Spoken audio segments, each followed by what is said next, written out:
Step into T.C channel, where every brain-bending mystery unfolds, one clue at a time. Don't just watch, subscribe now and challenge yourself to crack the case. Before the Soviet Union broke apart, they ran some truly bizarre experiments, many of which involved human biology in ways that still boggle the mind. One of the most infamous? The sleep deprivation study. Now, you might know that during the Cold War, the Soviet Union's military power was on par with the United States. To give their soldiers an edge, they came up with a gas called Nikolaev gas. This gas kept soldiers awake, no matter how much time passed. They could stay active for days, even weeks, without needing sleep, pushing them to keep fighting without rest. To test it, the Soviets picked 6 volunteers. Some were prisoners of war, others criminals. They told them, survive 30 days without sleep, and you'll be set free. The 6 jumped at the chance, thinking they could easily make it through a month. The experiment took place in a basic lab, with a glass window for viewing, and microphones so the researchers could communicate.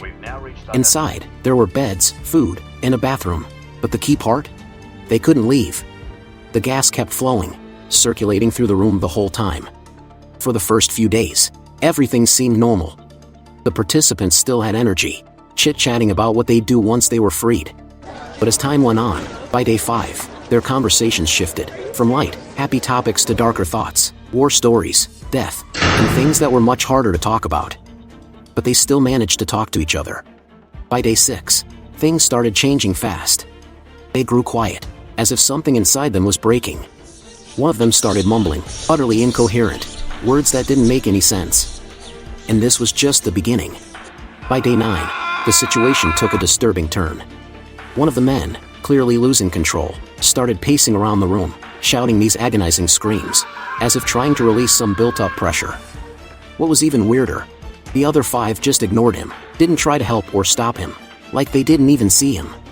The pacing man ran for nearly a full day, until his voice cracked, and he couldn't scream anymore. After that, the rest of the group started getting even stranger. Some just kept mumbling to themselves, while one ripped pages from a book and started sticking them to the window, trying to block out the outside world. By day 11, the lab was completely silent. There was no talking, no noise, and the outside researchers couldn't make sense of what was happening inside anymore. It felt like a completely different reality. The situation was getting tense. Some of the researchers and scientists were starting to panic. What was going on? Had they used too much of the Nikolaev gas, and had they all collapsed? At this point, some of the researchers decided they needed to go inside and check on the situation. The silence was creepy, and no one knew what was going on. So they decided to clear all the gas out of the room. They used the intercom. We're sending people in. If you can hear us, step away from the door. Don't try to run when we get in, or we'll take action. That was when a deep voice suddenly echoed from inside the room. We don't want to be let out anymore. This left the researchers completely confused. What did that even mean?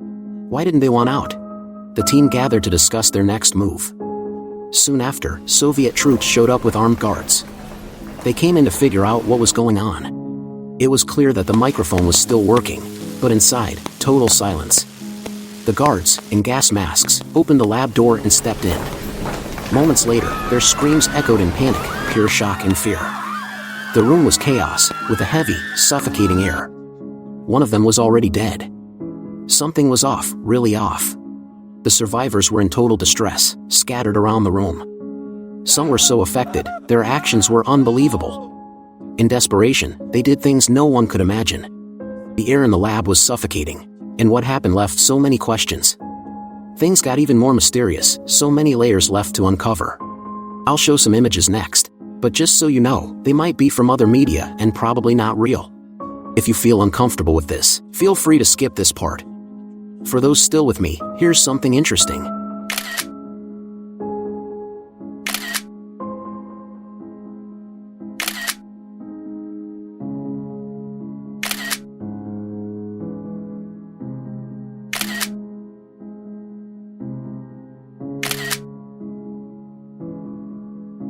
Those images? Probably not real. More likely from movies or digital art. The story might be real, but those images? Probably not. This is one of the greatest unsolved mysteries, though some think it's just an urban legend. No matter the truth, it still leaves us wondering, How long can someone really survive without sleep? The simplest answer? 264 hours. Why?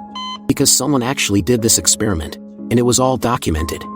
The person's name was Randy, and back in 1965, when he was just 17, he took part in a sleep deprivation study, with medical professionals and researchers keeping an eye on him.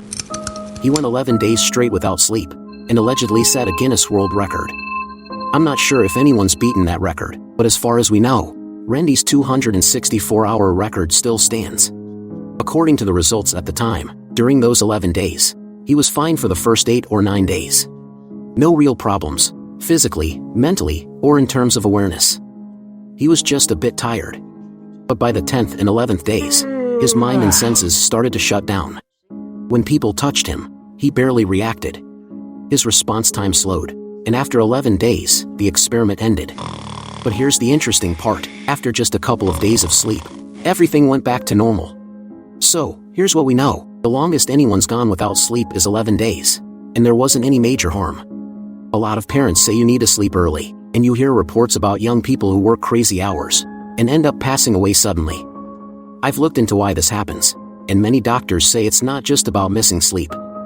It's about how your immune system tanks when you don't rest enough. In that state, even a simple virus, like a cold, can hit you hard. So, the real cause of sudden death is a weakened immune system, not just the effects of sleep deprivation. So, if it's past midnight, and you're still watching YouTube, just turn off your screen and get some rest. That's it for today. We'll catch you next time. Bye.